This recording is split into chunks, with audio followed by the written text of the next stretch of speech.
Pope Francis has died at the age of 88 after suffering a stroke that led to a coma and irreversible heart failure, according to a Vatican statement. The beloved pontiff passed away just weeks after returning from a long hospital stay due to double pneumonia. In his final days, his health had visibly declined. But even in death, Pope Francis continues to lead the Church through humility, simplicity, and a final act of faith. Cardinals will convene in the Vatican today to plan his funeral, with world leaders expected to attend, including US President Donald Trump and King Charles III, who both led early tributes.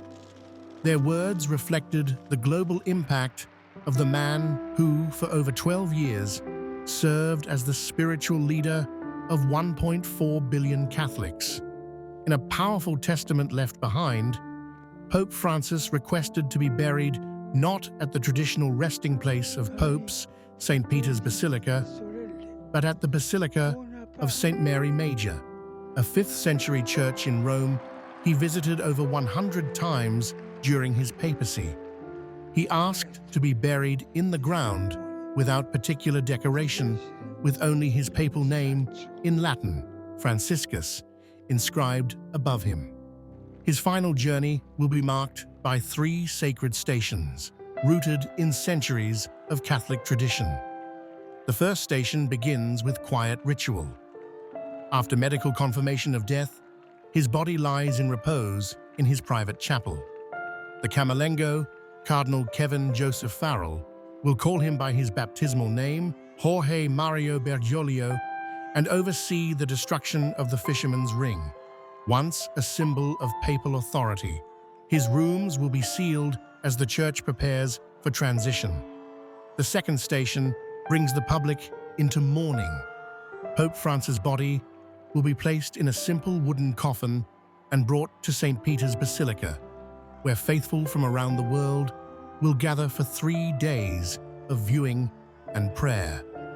Unlike past popes laid atop ornate platforms, Francis' remains will rest in a plain, open coffin, reflecting his lifelong emphasis on humility. At the funeral mass, expected to take place indoors due to the season, the homily will reflect on Francis' transformative leadership, just as he himself preached at Pope Benedict XVI's funeral. For 9 days following, the Novendialis period will honor his life and legacy with daily masses. The third and final station fulfills his last wish. His coffin will journey across Rome to Santa Maria Maggiore. After final blessings and prayers, it will be placed directly into the earth, a burial that defies centuries of papal tradition but affirms the radical simplicity of this extraordinary man. As one chapter of Catholic history ends, another begins.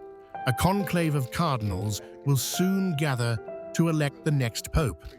But today, the Church and the world pause to say farewell to the reformer, the shepherd, the pilgrim pope.